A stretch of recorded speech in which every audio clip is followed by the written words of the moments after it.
오늘은 베드로전서 2장 11절에서 21절에 있는 말씀을 가지고 사랑하는 자에게 주시는 권면 8번째 이야기를 함께 나누기 원합니다.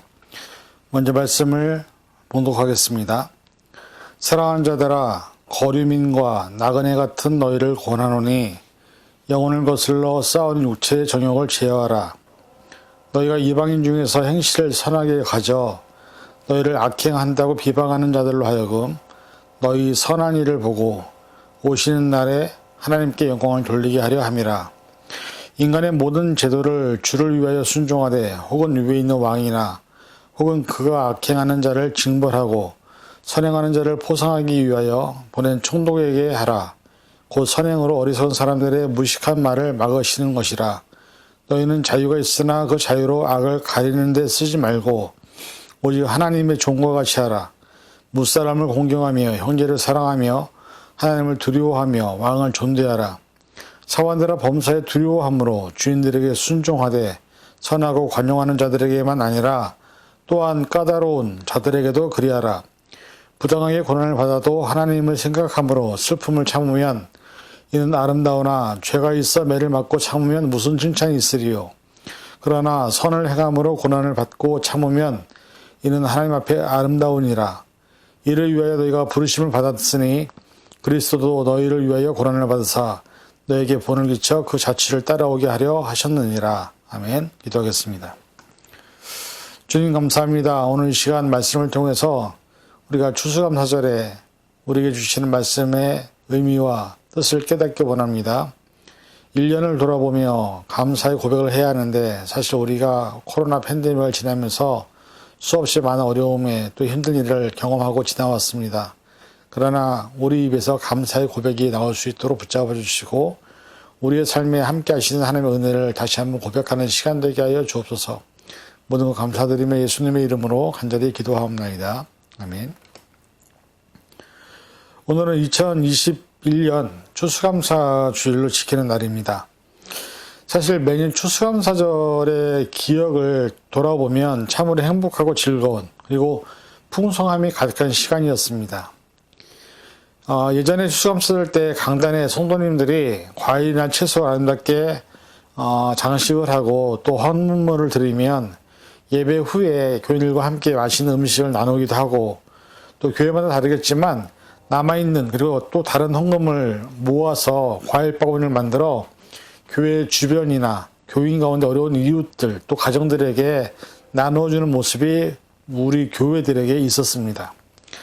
사실 이러한 모습이 코로나 팬데믹 이후에 아직도 교회에서 하고 있는 교회도 있지만 대부분의 교회는 더 이상 볼 수 없는 모습이기도 할 것입니다. 감사의 계절 그리고 1년 동안 하나님께서 베풀어 주신 은혜와 사랑을 생각하면 참으로 말할 수 없이 큰 은혜와 사랑을 경험했음에도 불구하고 우리의 삶에는 아직도 불평, 원망, 그리고 내가 바라고 원하는 것이 이루어지지 않음으로 인해서 생기는 하나님에 대한 어떤 원망이 자리 잡고 있지 않은 것인지 모르겠습니다. 이러한 차원에서 오늘 본문은 우리가 세상에서 그리스도인으로서 어떤 삶을 살아야 하는지 그리고 우리의 삶을 통해 우리가 세상에서 감당해야 될 사명이 무엇인지 분명하게 말씀을 하고 있습니다. 오늘 이 말씀을 통해서 나와 내 가족 그리고 내 주변부터 하나님의 나라와 의를 세워가고 또 하나님의 영광을 돌리는 그런 교회로 부름을 받은 저와 여러분이 되기를 바라는 마음으로 이 시간에 이 말씀을 함께 같이 살펴보도록 하겠습니다. 오늘 말씀해 보니까 첫째, 너희가 선한 일을 보고 오시는 날에 하나님께 영광을 돌리게 하려 한다 이렇게 우리에게 말씀하고 있습니다. 세상에서 살아가는 많은 사람들은 대부분 자신의 안위와 가족을 위해서 산다고 해도 과언이 아닐 것입니다. 그런데 선한 일은 나와 내 가족을 위해서 하는 일의 범주에 들어가지 않습니다. 왜냐하면 나를 위한 그리고 내 가족을 위한 일은 어쩌면 당연히 가족의 일원으로서 그리고 부모로서 또 자녀로서 감당해야 될 부분이기 때문에 그런 일에 열심히 최선을 다한다고 해서 우리가 선한 일을 했다고 하지는 않습니다. 성경에서 말하는 선한 일은 대부분 사회적인 약자 또 내 주변에 힘들고 어려운 이웃을 돌아보는 일 그래서 하나님을 사랑하라는 대계명과 더불어 우리에게 주신 가장 큰 계명이 내 이웃을 내 몸과 같이 사랑하라는 말씀을 선한 일이라고 성경은 말씀하고 있습니다. 사실 선한 일은 누구나 할 수 있는 일이기도 하지만 누구나 할 수 없는 일이기도 합니다. 왜냐하면 마음에서 우러나지 않으면 절대로 할 수 없는 일이기 때문이죠. 우리는 코로나 팬데믹을 지나면서 사실 많은 어려운 시간들을 보냈습니다. 가정마다 그리고 각 개인마다 상황과 환경은 다르지만 모두가 똑같은 어려움을 당하고 지금도 경험하고 있고 지금도 그런 시간을 보내고 있습니다. 우리가 선한 일이라고 해서 모든 일이 물질로만 하는 일은 아닙니다. 사실 우리 안에서 주어진 여러 가지 많은 상황들을 보면서 마음으로, 정신적으로, 그리고 어려움을 호소하는 수많은 사람들이 우리 주변에 있기 때문에 물질로도 그들에게 선한 일을 할 수 있지만 그들에게 위로와 또 격려와 또 함께 한다라는, 기도해 준다라는 이런 말들을 통해서도 얼마든지 선한 일을 할 수 있다라고 성경은 말합니다. 그렇다면 우리가 그들을 위해서 선한 일을 할 때 하나님께서 영광을 돌림을 받게 된다라고 말씀을 하시는데, 이 누가복음 14장에는 한 바리새인의 집에서 초청을 받으신 예수님께서 바리새인과 율법 교사들에게 하신 말씀이 기록되어 있습니다. 누가복음 14장 11절에서 13절, 무릇 자기를 높이는 자는 낮아지고 자기를 낮추는 자는 높아지리라. 또 자기를 청한 자에게 이르시되 내가 점심이나 저녁이나 베풀거든 벗이나 형제나 친척이나 부한 이웃을 청하지 말라. 두렵건대 그 사람들이 너를 도로 청하여 내게 갚음이 될까 하노라. 잔치를 베풀거든 차라리 가난한 자들과 몸 불편한 자들과 저는 자들과 맹인들을 청하라. 그리하면 그들이 갚을 것이 없으므로 내게 복이 되리니 이는 의인들이 부활 시에 내가 갚음을 받겠음이라 하시더라. 이렇게 말씀합니다. 우리가 코로나 팬데믹이 끝나면서 사실 안정을 찾으면서 사람들이 가장 많이 첫 번째 시작한 행동이 무엇이냐? 누군가와 대면으로 만나서 식사를 하는 모습을 많이 보았습니다. 이제는 식당에서 식사를 하는 것이 예전과 같이 회복되는 것을 우리가 봅니다. 그런데 오늘 말씀에서 우리가 누군가를 초대하여 식사를 할 때 되도록 나의 형제나 친척이나 또는 많은 것을 이미 누리고 있는 부자들을 초청하지 말라고 하십니다. 오히려 가난한 자들, 맹인, 또 저는 자, 몸이 불편한 사람들을 초청해서 식사를 같이 할 때 그 모든 것을 하나님께서 갚아주신다고 말씀하고 있습니다. 우리가 사람들을 만나고 다시 대면으로 사회적 분위기는 바뀌고 있는데 식사를 함께하는 사람들을 한번 생각해 보시기 바랍니다. 내가 아는 사람 혹은 나보다 더 많은 것을 가진 사람을 만나기 위해서 우리가 애쓰고 시간을 보내고 있지 않은지요. 그런데 성경은 그런 식사 자리조차에서도 반대로 가난하고 어렵고 힘든 사람들을 초청하여 식사를 하는 것이 선한 일이라고 말씀하고 있습니다. 사실 추수감사절을 보내면서 교회가 다시 회복해야 될 일은 우리 주변에 힘들고 어려운 이웃들을 돌아보고 그들에게 조금이라도 우리가 가진 것을 나누어 주려고 노력할 때 바로 그것이 선한 일이라고 성경은 말씀하고 있습니다. 요한복음 5장 29절에 선한 일을 행한 자는 생명의 부활로 악한 일을 행한 자는 심판의 부활로 나오리라. 즉 우리가 선한 일을 행할 때 하나님은 우리를 통해서 생명의 부활을 주시지만 악한 일을 행한 자는 심판의 부활로 나오게 하신다고 말씀합니다. 우리가 지금 선한 일을 하고 있다고는 하지만 그 대상이 누구냐에 따라서 선한 일인지 아니면 나를 위한 일인지 악한 일인지가 드러나게 된다라고 요한복음은 말씀하고 있는 것입니다. 오늘 우리가 이 시간 선한 일을 정말 하고 있는지, 내 주변에 힘들고 어려운 사람들을 위해서 내가 식사라도 한번 대접을 하고 있는지를 돌아볼 필요가 있다는 것이죠. 디모데전서 5장에서는 이 선한 일에 대해서 구체적으로 더 말씀을 하고 있습니다. 디모데전서 5장 10절에 선한 행실의 증거가 있어 혹 자녀를 양육하며 혹은 나그네를 대접하며 혹은 성도의 발을 씻으며 혹은 환난당한 자를 구제하며 혹은 모든 선한 일을 행한 자라야 할 것이요. 여기서 보면 나그네를 대접하며 성도들의 발을 씻으며 환난당한 자를 구제하는 것, 이런 것들이 선한 일이라고 얘기하고 있습니다. 오늘 우리 자신들을 돌아보며 우리가 지금 갖고 있는 시간, 우리가 갖고 있는 돈, 그리고 우리 에너지를 쓰고 있는 그 대상이 성경에서 말씀하는 선한 일을 줄 수 있는 대상인지를 스스로 돌아보시기 바랍니다. 그리고 정말로 우리가 주변의 선한 일을 통해서 하나님께 영광을 돌리는 것, 특히 추수감사절을 맞이해서 교회가 비록 못하더라도 우리 각 개개인이 우리 주변에 있는 어려운 사람들을 위해서 이제는 선한 일을 통해 하나님께 영광을 돌리는 그런 추수감사절이 되시기를 간절히 축원을 드립니다. 둘째, 하나님의 종과 같이 하라고 하죠. 근데 어떻게 하냐? 무사람을 공경하며 형제를 사랑하며 하나님을 두려워하며 왕을 존대하라고 하십니다.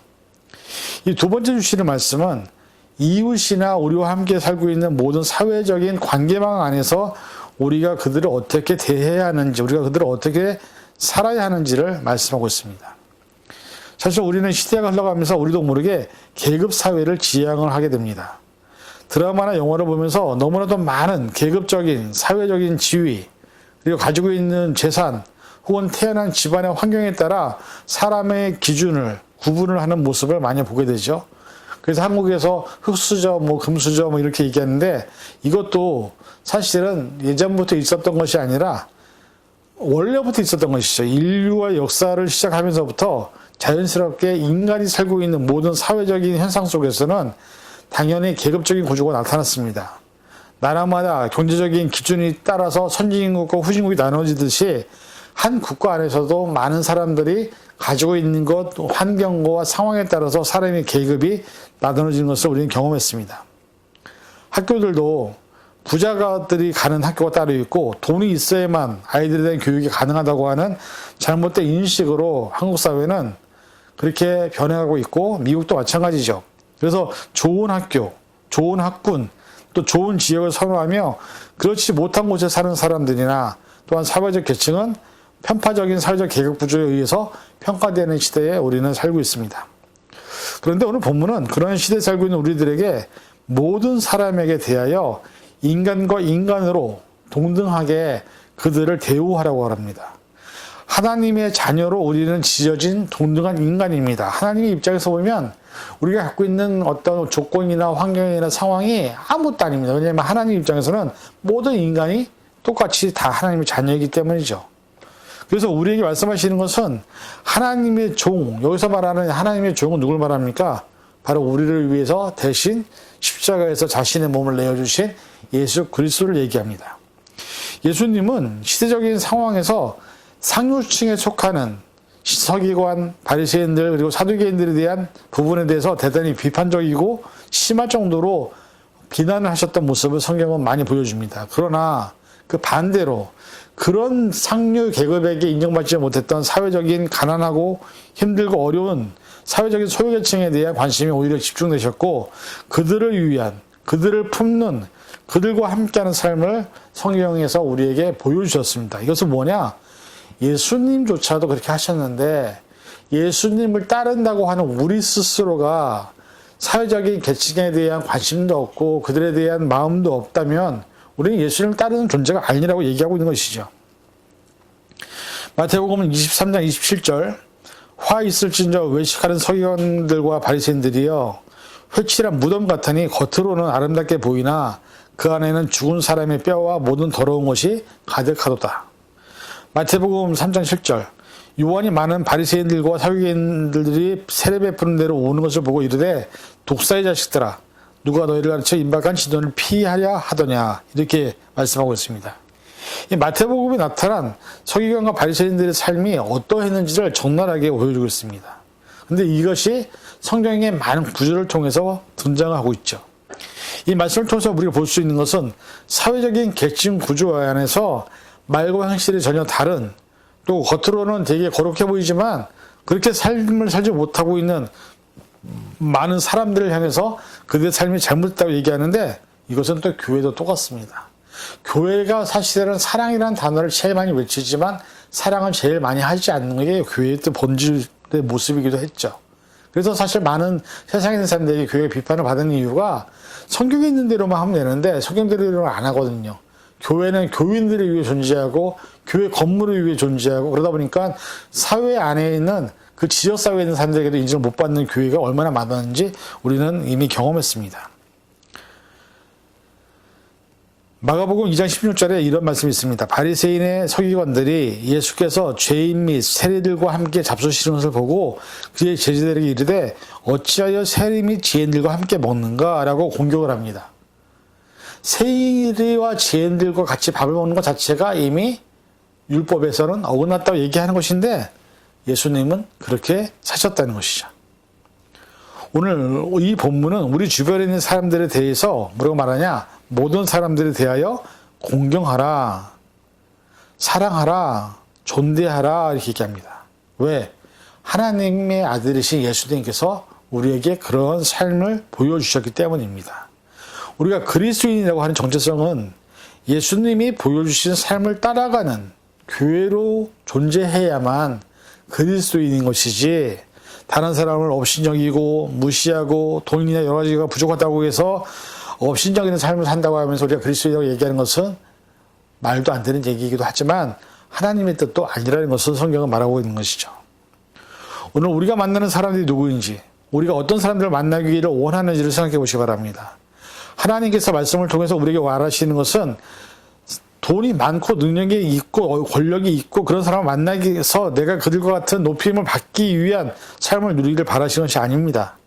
예수님처럼 사회적인 약자들에게 눈을 돌리고 그들의 필요를 채워주며 그들의 손을 붙잡아 줄 수 있는, 그리고 우리가 가진 작은 것이라도 나눠줄 수 있는 그런 하나님의 사랑이 우리 안에 나타나기를 바라시기 때문에 모든 사람들에게 공경하고 사랑하고 그들을 존대하라고 얘기를 하시는 것입니다. 저와 여러분들이 정말 진정한 그리스도의 제자라면 예수님께서 실제로 삶을 통해서 보여주신 그 삶의 모습, 삶의 어려움에 있는 사람들과 같이 밥을 먹고 그들과 함께 말씀을 나누고 그들의 필요를 채우시고 배가 고플 때 먹을 것을 통해 채우셨던 그 예수님이 보여주신 삶을 따라가는 그런 추수감사들이 될 수 있기를 간절히 축원을 드립니다. 세 번째는 하나님을 생각함으로 슬픔을 참고 선을 행함으로 고난을 받고 참으면 이는 하나님 앞에서 아름답다라고 얘기하십니다. 그리고 이것을 위해서 우리가 부름받았다라고 얘기를 하시죠. 오늘 하나님은 우리를 향해서 우리에게 주어진 삶의 슬픔의 문제들을 잘 인내하라고 견디라고 얘기하십니다. 그리스도인이기 때문에 주어지는 고난이나 삶의 어려움에서 하나님이 우리와 함께 그것을 이겨내기를 바라신다고 얘기하고 계시는 것이죠. 이것이 가장 큰 축복이라고 얘기하고 있는 것입니다. 베드로전서 2장 20절, 죄가 있어 매를 맞고 참으면 무슨 칭찬이 있으리요. 그러나 선을 행함으로 고난을 받고 참으면 이는 하나님 앞에서 아름다우니라. 죄가 있어서 그 죄 때문에 매를 맞고 참으면 그것은 아무 의미가 없는 거죠. 그러나 우리가 그리스도를 인해서 하나님의 영광을 위해서 선을 행함으로 인해서 고난을 받는 것에 대해서 참으라고 얘기합니다. 왜? 그것이 하나님 앞에서 아름답게 보이기 때문이죠. 야고보서 1장 3절, 이는 너희 믿음의 시련이 인내를 만들어내는 줄 너희가 알미라. 우리가 시련을 많이 당한 사람일수록 그 사람의 인성이 또 성품이 성숙해지는 것을 보게 됩니다. 시련이 없는 사람일수록 되게 나약하고 되게 여러 가지 많은 환경에서 무너지는 것을 많이 보게 됩니다. 사람이 세상에 살아가면서 고난이 없는 인생이 하나도 없습니다. 예수님을 잘 믿기 때문에 고난을 다 피해가는 것도 아니고요. 예수님을 안 믿기 때문에 고난이 없는 것도 아닙니다. 사람은 인생이 날마다 고난과 역경의 연속이라고 해도 과언이 아닙니다. 사실 사람이 한평생을 살면서 얼마나 많은 고난을 당하는지 알 수 없을 정도로 여러 가지 생각지 않은 고난은 누구에게나 주어지는 인생의 풍파이고 공평한 것입니다. 문제는 고난을 당할 때 그것으로 인해서 인생이 망가지거나 더 힘들어지는 경우도 있지만 고난을 통해서 삶이 더욱 단단해지고 삶의 모처에 더욱 뚜렷해지는 사람들도 있다는 사실입니다. 이번 팬데믹으로 인해서 사실 많은 가정이 파괴가 있었습니다. 아이들만 남겨진 가정들이 얼마나 많은지 모릅니다. 그러나 가족을 잃은 슬픔은 누구나 말할 수 없이 슬프고 힘든 현실을 우리에게 주었습니다. 그렇다고 해서 모든 사람이 그 현실을 인정하지 못하고 스스로 자살을 하는 사람들만 있는 것이 아니죠. 현실을 받아들이고 인정하고 그 안에서 다시 일어나 삶을 다시 새롭게 시작하는 수많은 사람들이 있습니다. 전쟁으로 무너진 가정, 가난과 굶주림으로 피폐해진 많은 아이들, 때론 우리가 생각지 못한 사고나 질병으로, 때로는 쓰나미나 지진으로, 때로는 허리케인이나 태풍으로 우리는 말할 수 없는 고통을 당하는 가정은 이 세상에 수없이 많이 있습니다. 미국이 이렇게 큰 나라임에도 불구하고 아직도 병원에서 병실을 잡는 것은 거의 불가능한 현실을 우리는 봅니다. 왜?